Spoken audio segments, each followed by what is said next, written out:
Okay, we know that you might be sick of hearing about spooky good deals this Halloween weekend, but we've chosen this Friday, Saturday, and Sunday to bring back one of our most popular specials. The WagerTalk Fill Your Cart is back.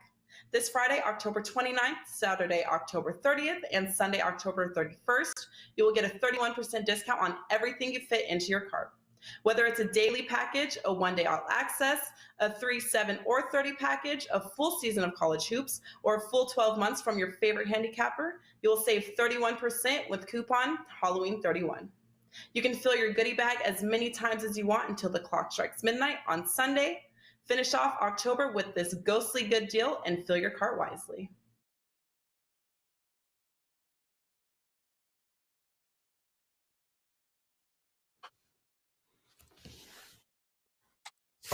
All right, guys, welcome in. Happy Thursday to you here as it is the NBA tip-off show powered by WagerTalk.com.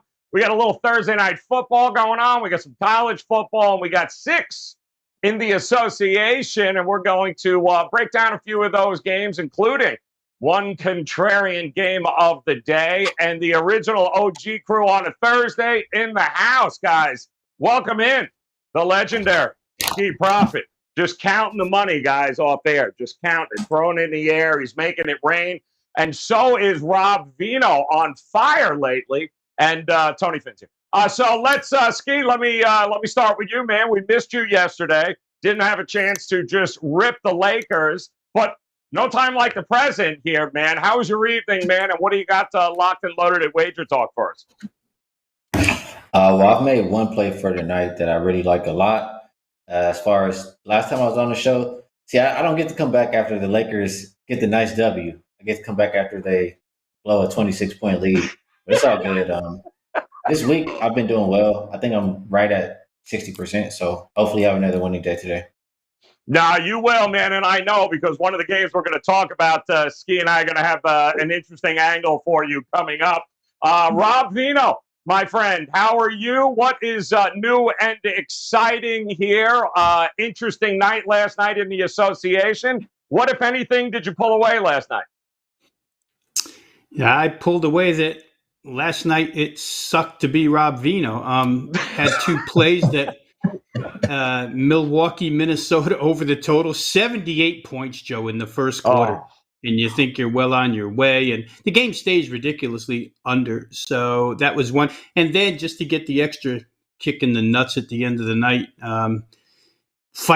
the Phoenix Suns fight their way back to a 107-107 tie with 1.4 left. And I've got over. So overtime would be nice until Harrison Barnes shows up from 35 feet away, standing on the baseline. So those nights happen. And one of those was last night. We're looking for a nice night tonight.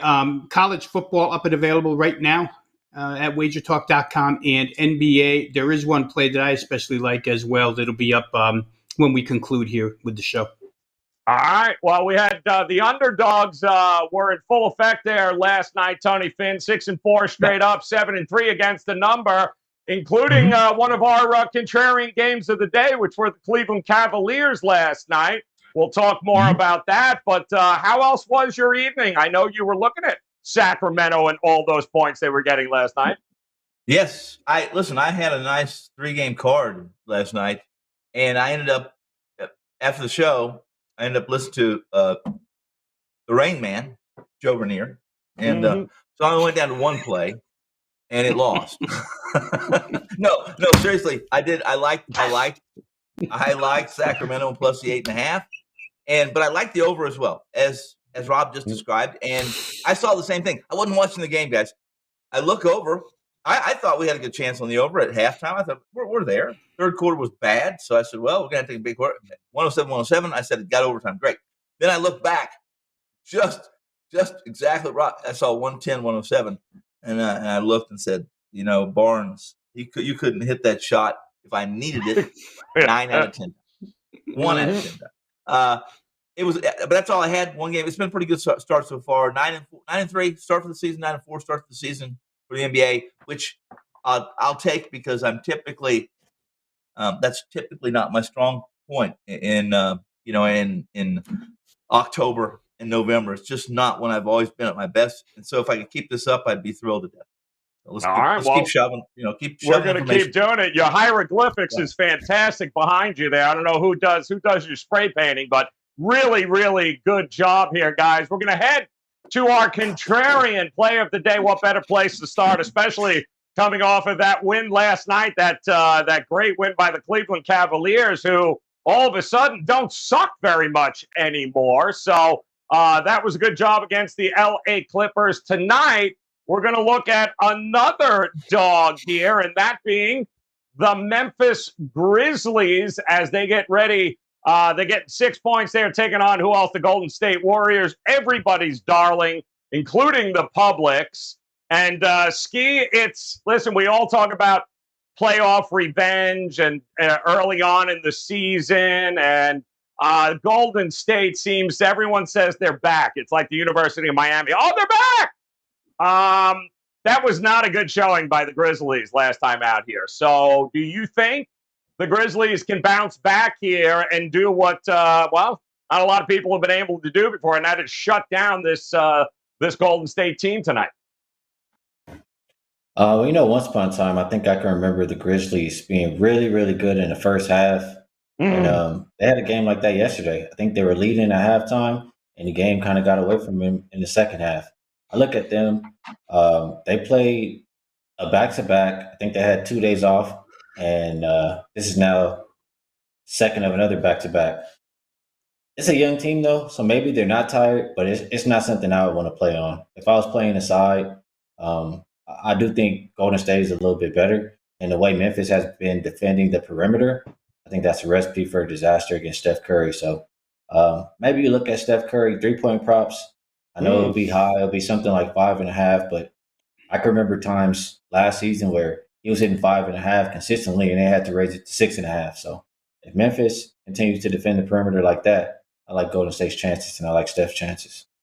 Golden State taking about 39% of their shots from behind the arc. No shock there, Rob Vino. But we also know that a lot of people jump on that whole playoff revenge situation, which Golden State has here tonight. So maybe a little too much public love. Do you think Memphis can bounce back after that Portland debacle last night and take care of business?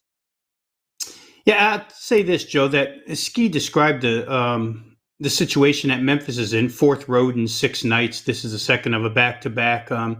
Generally, that's not a team that you want to get involved with. And it's interesting that, my first reaction was Memphis was on national TV last night and got blown out.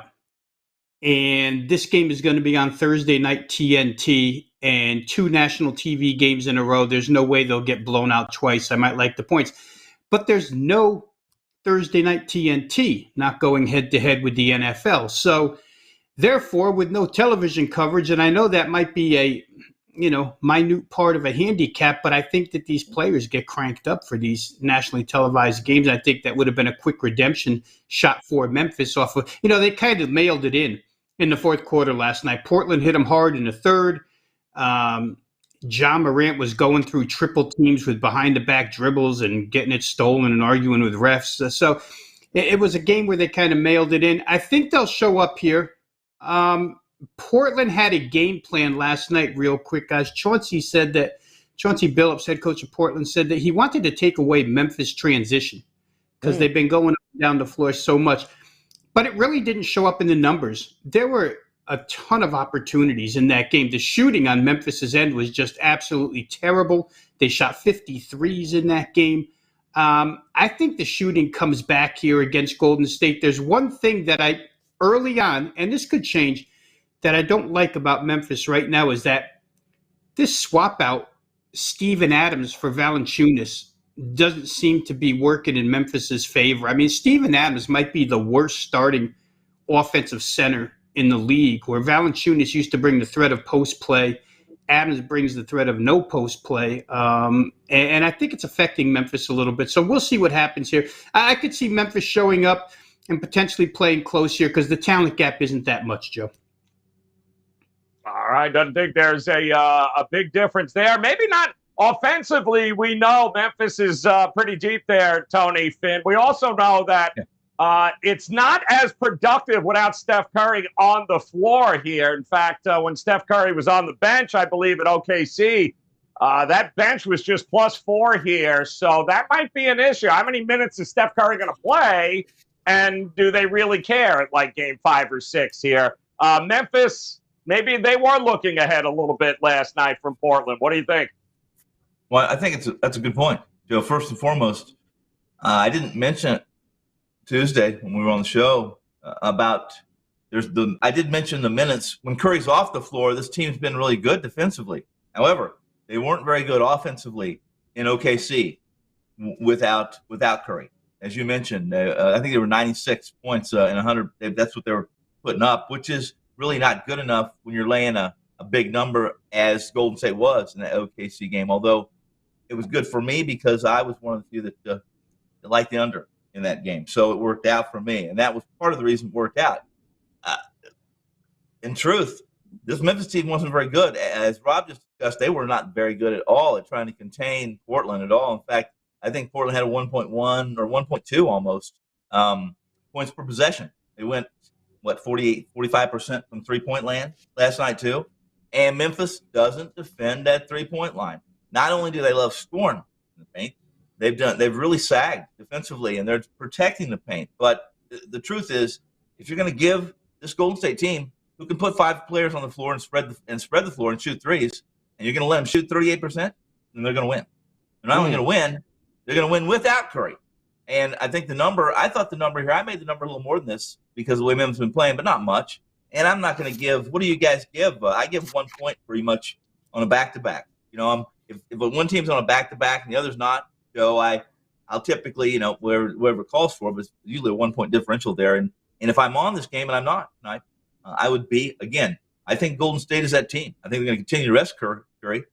And outside of the center of the post, the deep post, they are a team that can contend here in the West. And we'll see how Wiseman that issue is there and how he can, essentially still a rookie. How is he going to defend? How is he going to defend that rim against some of the good big men in the West? We'll see. But tonight I would be on Golden State minus the points. I'm just not there yet.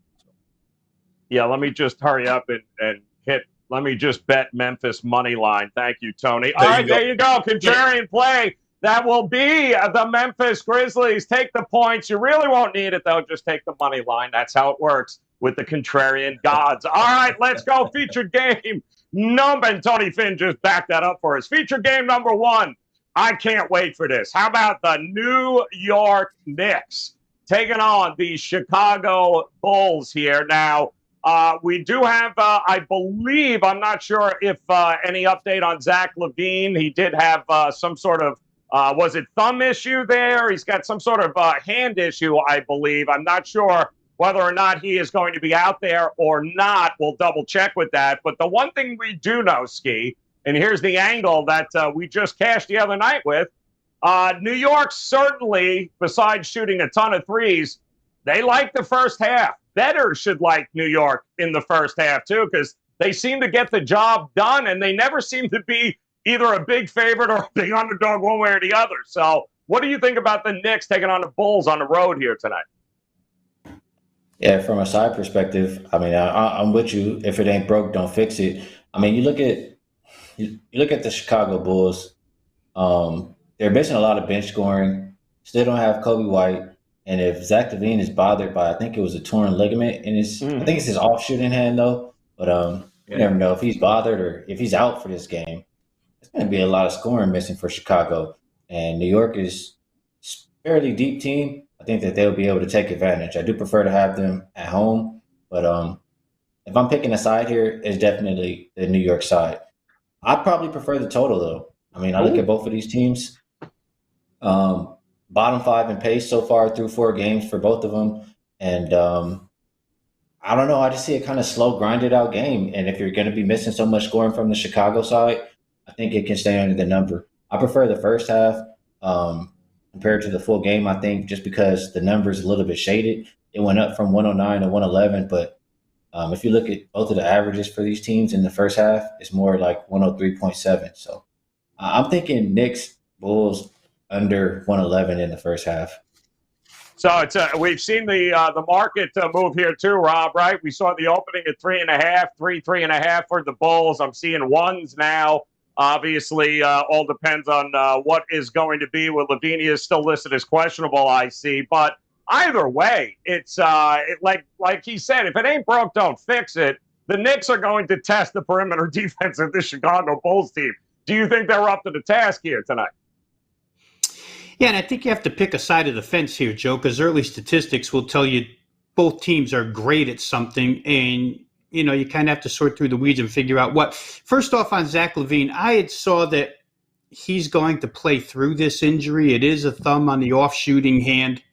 Never know how that's going to affect a guy as far as shooting jump shots is concerned. But at the rim, I don't think it would bother him too much.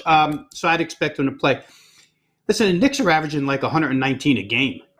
And we see their offense right now. And then you see Chicago's defense only allowing like 97 a game. But I'd have to say, to me, Chicago's defense is the untested commodity here. And when your 4 games are 2 Detroits, a New Orleans without Zion, and Toronto, I don't know that really is being tested defensively. So you should put up good numbers on the defensive side against those 4 teams. And to Skee's point about lack of pace on the Bulls, Toronto's second to last in pace this year, so that game set up as a slower type game. The Detroit side not playing really fast, so Chicago's not playing with any fast teams. Maybe this fits in with them. I don't know. But the biggest factor for the Knicks, we'll drill it home every show, Joe, if we have the Knicks, is this bench. It's why they win first halves. They scored 42 points again the other night against Philly. The bench did. But when you have Derrick Rose, Alec Burks, Emmanuel Quickly, Obi Toppin, and Taj Gibson as your second 5, I mean, that's as good as any in the league as far as scoring production is concerned. And the Bulls can't match that. Off the bench, they're going to come with Alex Caruso and Troy Brown Jr. and a couple of worn-out bigs. So I would think that first half is always good for the Knicks. Good again here. In my estimation, because in the second quarter you get bench minutes, and the Knicks bench minutes are just better than their opponent's bench minutes. I think the total, though, in all honesty, if LaVine plays, I would probably lean over in this game, because I don't think that Chicago's defense has been tested, and I think the Knicks will put them to the test here. We'll see how it goes, but Chicago's got scores in that starting 5 all over the place. I'd probably look that way, but Knicks first half with that bench, I think that's something we're going to hammer home every time we're on the show. I love it. Cha-ching, man. If it ain't broke, don't fix it. I believe, 111 points in the first half for a total. Just about a pick 'em, guys, between Knicks and Bulls in the first half, if you are interested. Tony Finn, talk to us here. I mean, we talk about the Chicago Bulls perimeter defense going to get tested with the 3-point shooting of the New York Knicks, but the Knicks perimeter defense hasn't been great either. So what do you think we're going to get here tonight? Good question. I mean, Chicago is one of those teams. Listen, I'm ready to start. I would like to see LaVine get healthy. I would like to see this team play at full strength and see what they're going to offer, what they're going to do. There's still a lot of question marks until LaVine does get healthy, but I know this much. And the pace that my colleagues discussed, you guys talked about as far as the Knicks go and what you're seeing. And what we're seeing is the Knicks are playing about the pace. It's pretty similar to last year. However, the difference between last year's Knicks and this year's Knicks is they sacrificed a little bit of defense when they bring some of the off-season additions in on the floor. They sacrifice a little defense and they add a little offense. But it's what they're doing. They're shooting their 3-point shot percentage is head and shoulders more than it was last year, when they became basically an isolation offense. You know, they have one guy in isolation. If he doesn't dish, he's hoping to get fouled and make the shots, and that's what you had. This year, it's different. And I think it's worth talking about. We haven't really discussed on the show that if you guys watched that Sacramento game, if you watched anything last night, the officiating's different this year. They're not really calling a lot of petty stuff. They're letting guys play, and that's why we've seen 67% unders compared to overs on the season. So we have to make some adjustments for that. If the bookmakers aren't going to do that, and they're not going to call those little fouls, and they're going to go live, then guess what? We better be crashing these unders until the odds makers make that adjustment. Tonight, I would lean Knicks only because that's the way I feel about this Knicks team. If you look at what the Bulls did against the Raptors, they won 111 to 108, but guess what? The Raptors shot 40% from three-point line, 50% from the floor. So did the Bulls, and they still only come up with 119 points. Okay? Both of them shot over 20 free throws and hit 90% from the line. 119 points. Give me the Knicks and a pick 'em against a Bulls team I don't know much about. Again, that's my lean. That's where I would be. Oh, this sucks. We all went Knicks. God damn. Now I'm going to have to go Bulls. Son of a... Terrible there, Finn. Absolutely terrible. All right. But he does bring up an interesting point. We'll talk more about this, guys, as we go down, because through a week, there is no doubt the emphasis is not on calling the little ticky-tack fouls anymore. Just ask. James Harden's having nightmares right now. Yeah. All he does is shoot free throws in his dreams, and he still doesn't make them there. So let's move on, guys. Number 2 here. San Antonio taking on Dallas. Boy, Dallas. 10.5-point favorite against you. That didn't work out all that well there the other night. 6.5 is an open. I'm still seeing not even close. About half of that now. 3 in the first half. So 6 total in the full game. Total at 221.5. Rob, does it make you question some of these totals now with the way the refs are not calling fouls? Nobody's getting to the free throw line, and Dallas has been overvalued from day one, haven't they? Yeah, well, it's possible. It's interesting, Joe, in that first game, in their home opener, apparently from what I read now, Jason Kidd has a 3-player council that he leans to for advice. And the advice he got for their home opener was the 3-player council wanted all 15 guys in uniform to play minutes in that game. So they played 15. Probably won't play 15 tonight, but it's interesting that Jason Kidd's got that relationship with his players early on here. Rick Carlisle never had such a thing. There was no 3-player council with Rick Carlisle. So that's different about Dallas. Maybe it helps them play better, but I would be interested in under here. And real quick to the generic overall point, these players are all going to adjust. They know they got away with that stuff for a few years, fake the kick, drag your arms through, whatever, and go to the free throw line when you shouldn't have been there to begin with. You commit the foul, you commit the contact, and you get rewarded. They'll find a way to adjust. Right now, the James Harden situation stands out as if he's the poster child for this. In this game, you have McDermott and Porzingis both out.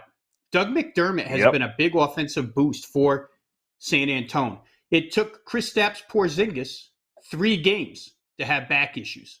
A lot of talking during the summer about he was upset. Can't make it through 3 games without getting hurt. So I don't know that Dallas is worse off without Porzingis. In some regards they are, in some they aren't. But I found this really interesting. And Tony, Finn, I'm going to go into your world right here because there's a couple of things that the San Antonio Spurs offensively have done really, really well this year. They're number 1 in the NBA in points in the paint scored. Problem with that is Dallas is number 2 in points allowed in the paint. So you negate that advantage for San Antonio. The next best thing San Antonio does on offense is they are 5th in the NBA in points off of turnovers. Dallas is number 1, allowing the least amount of points off of turnovers. So what San Antonio does well, Dallas negates. What Dallas does miserably, they're number 30 in points in the paint scored. But San Antonio's 29 in points in the paint allowed. So it's really a game full of contradictions. But when you sit down and analyze them, Joe, what they lead you to is under, which is where you started this. And I think the numbers come down from 221.5 to 220. And I really think this game, because Dallas plays methodically, this one probably stays under the total for a lot of those reasons. Yeah, and listen, McDermott certainly, it would appear, Skee is the best shooter there for the Spurs, at least has been early on. So they're certainly going to miss him. And Popovich is still trying to throw enough shit against the wall to see what sticks, too. So his rotation, he's just throwing everybody out there, hopefully that he can find somebody to be able to kind of rise above. Do you trust either of these teams to be offensive enough to look at that over, or do you agree with Rob? Are we looking under all the way here? Are you talking to me, Joe? Me? No, Skee. Yep. Okay. Nice. I wasn't sure either. Okay, Skee.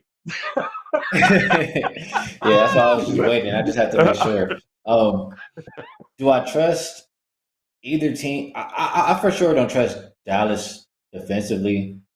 Um, I don't know. It's tough for me on the total. If I had to play I can't say I trust either team defensively, so I probably would just expect points. Oh, But on the side, I think Dallas is.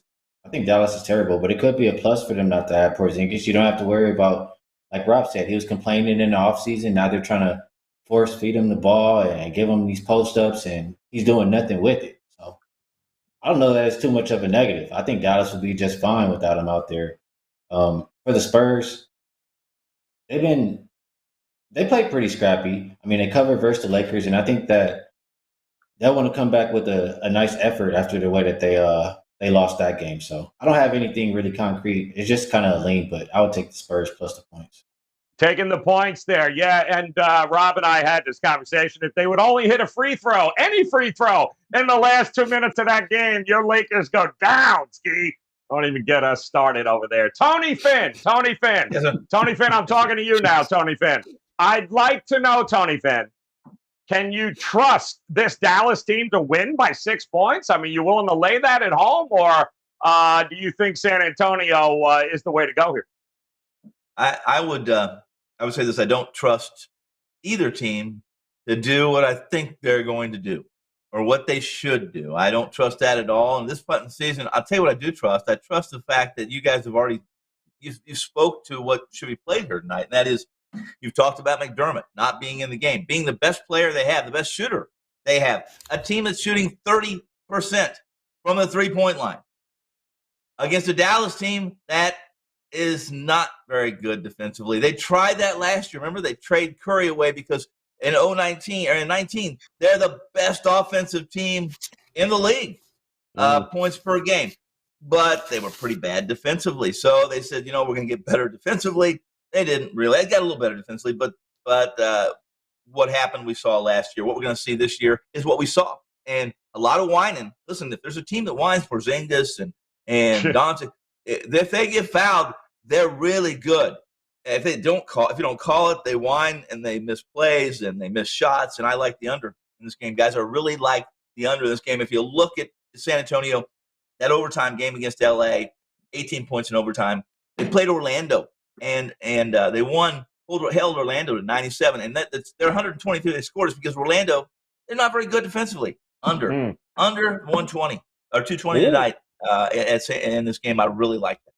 We've got an emphatic under. Get the under. Let me just play the over right there. All right, good to go. All right, here we go, guys. Speaking of over, let's go to our overtime segment here. And let's talk about interesting matchup here tonight between the Atlanta Hawks taking on the Washington Wizards. Now, it's interesting from the standpoint of this. This has begun to come down here. It has been all day.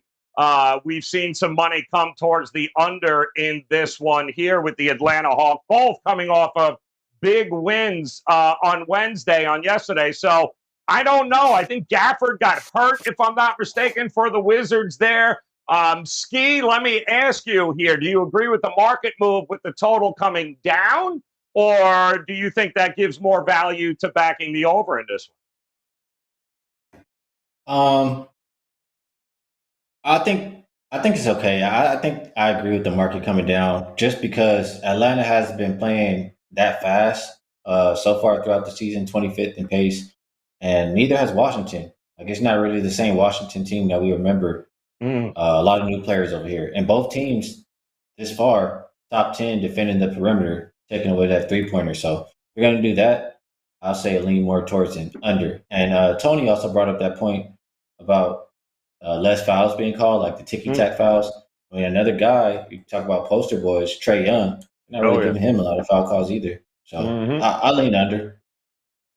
You going under in this one. I think Lou Williams back tonight, Rob. I don't know if we got confirmation on that or not. Maybe that'll help to the over. Would you look at the over in this, or do you think the market is right in bringing it down? It's interesting, Joe, because I think the market brings it down because of injury situations. But I don't know that, that Daniel Gafford injury leaves Washington's rim protection basically non-existent. I mean, Montrezl Harrell took over at center last night, played 38 minutes. Can't remember the last time Montrezl played 38 minutes, but he played good offensive minutes, 25 points, 11 boards, but he just doesn't stop anybody really from getting to the rim other than by fouling them. You know what I mean? He's not a shot blocker. I think Atlanta will go at the rim. I think the matchup with Clint Capella is tough. All that stuff leads to points on the Hawks side, a team that shot less than 42% from the field. Last night, you would expect a bounce-back offensive effort. But the Bogdanovich injury, if there's one team that can survive it offensively, it's Atlanta. They've got a lot of pieces now that Kevin Huerter and Cam Reddish and these guys are all back. They've got enough of those scorers. So I think they can survive that. Again, we talked about it last year. When these totals and these sides crash or come down significant amounts, it's these injury chasers out there that are doing it. And I don't know that the Bogdanovich injury is really worth it when Atlanta can get to the rim at will. One thing I do worry about somewhat, and I don't know if the guys will agree with me on this, Bradley Beal on back-to-backs. Last night he goes 35 minutes. I think they don't really load manage him.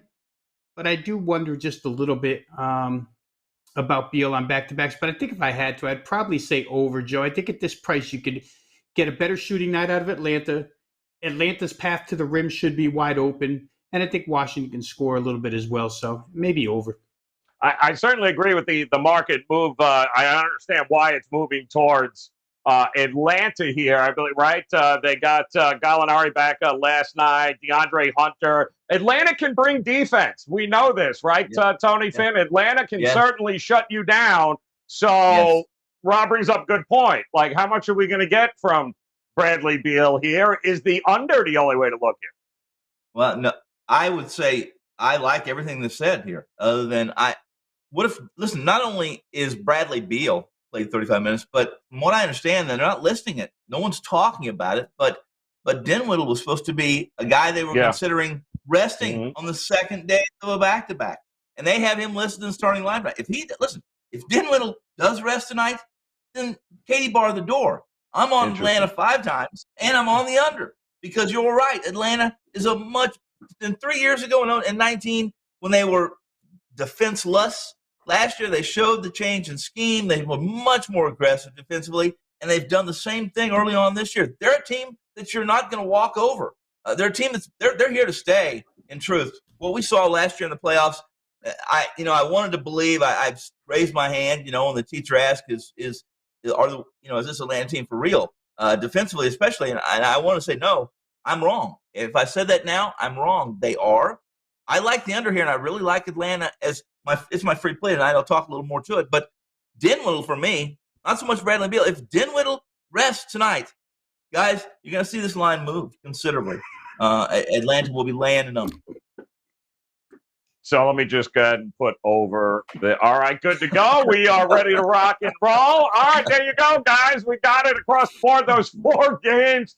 It is time now to give these guys 60 seconds to do whatever the hell they want with it. Actually, as long as they drop the best bet or a prop or whichever way they're going, we don't have an issue. And, of course, Skee leading us off like he always does, Skee. 60 seconds on the clock, my man. Outside of the Knicks first half. Come on, lay it for me. Where are you going here tonight? Well, it's interesting. It's a play that when I made this morning, I think Rob will be on it. I heard Rob talk about the game earlier. He talked about the stat that he always brings up, the points per possession. And that's all I could think about. Like, it's a lot of points that can happen in this game if they all go in. It's just they haven't been making their shots. Coming off 2 bad shooting performances for both teams, I think we get a better one tonight between Memphis and Golden State. Golden State, like I said earlier, they're going to play up tempo. I think Memphis is definitely fine with pace. And just the way that they're defending the 3-point line, it sets up very well for what Golden State wants to do. We talked about them spacing the floor and being able to take advantage. So I chose the first half over the full game. I got it at 111.5. And I look at both of these teams, like when they're playing in the first half through these 4 games, they land more around 119.5. So you give me 111.5, I'll take it. Best bet, Memphis, Golden State over 111.5.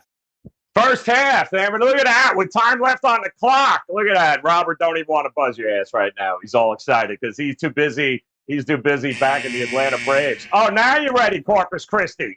Too late. Out of there. Rob Vino. Rob Vino, here we go, my man. Talk to us. 60 seconds on the clock. Where are you going tonight? What do you like here? It's why I'm supposed to go first, because Skee can sit at home 3,000 miles away from me and know what my plays are going to be. But I'll use Dallas under against San Antonio. Again, I know there was a lot said here about Dallas not playing any defense, but again, through the first 4 games, they're number 1 in the NBA, stopping points off turnovers. They're number 2, stopping points in the paint.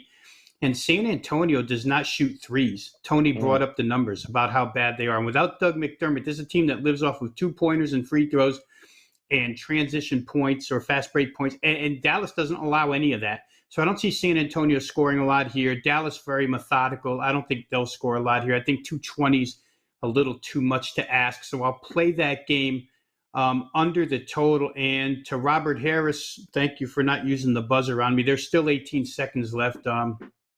You could use it if you want now, because I'm done. Oh, that's it? All right. Let me just fill it in for you. There'll be a fade of the Houston Rockets tonight, Robert, so buzz that, all right? Out your ass. I don't want to hear it. All right, Tony Finn, talk to us. Corpus Christi, we got ourselves the Houston Rockets, Utah. Where are you going to go tonight? What's your best bet? I'm going to mention a few things on this this Hawks and Wizards game, and I'm on the Hawks minus the number here. I mean, they're both teams are coming off. There's equal. They're both coming off big wins last night. Gafford, his injury, he's not going to play tonight. He got a quad problem. They haven't even given him his MRA yet, from what I understand. So he's out. He may be a game time. He's out. But what Gafford has done for Washington, guys, is that he's added 5 points. He's been a 5-point difference as far as every 100 possessions. You got no Gafford. Hachimura's his status is a question mark. Dinwiddie, he may not play. He's on a back-to-back after that knee surgery. And then you got 35 minutes for Beal. And then every single advantage goes to Atlanta. Who cares if Lou Williams plays tonight? Atlanta, minus the points. Go ahead, everybody play Washington.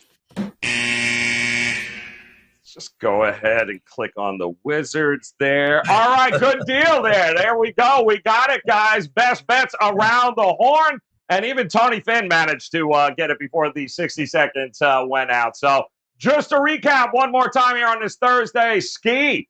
Man, he bet the whole goddamn car. Look, Grizzlies, Warriors, first half over 111.5. Here's just a quick side note. Take the Knicks in the first half. What I heard. Tony Finn likes the Hawks. Doesn't matter. He just likes the Hawks. Minus 135. Screw with the points over there. He's good to go. And Vino says, somebody explain to him, please, how the Spurs and Mavericks are going to score 220 or more points here. He's saying, not happening there. Back the under Spurs, Mavericks tonight, of course. And don't forget, guys, if you hit that bell in the upper right-hand corner, you get notified when these shows do go live here. And WagerTalk.com tonight, you'll have access to not only Skee's, but Rob Vino's and Tony Finn's. They're full cards here, not just tonight, but obviously heading into the weekend. Those 3-day, 7-day, 30-day all-access packages. Get that Halloween special coming up, 31% off all of those packages right now at WagerTalk.com. So on behalf of Skee, Rob, Vino, and Tony Finn, guys, appreciate the time. Truly do, man. Best of luck with your plays tonight. Should be a fun card, but we've got you covered again tomorrow as we head into the weekend with the NBA tip-off show. Best of luck, guys. We'll talk to you tomorrow. With the Wager Talk one-day power pass, you receive every play from every betting consultant for 1 day at the ridiculously discounted price of just $1.99. What's better than 1 day of great games? Watching, following, and winning those games. Get your sportsbook edge with the entire Wager Talk team of handicappers with this 1 day power pass. Every Wager Talk expert in every game they release for just 1 day. Your Wager Talk 1 day power pass is right here, and it's yours for just $1.99.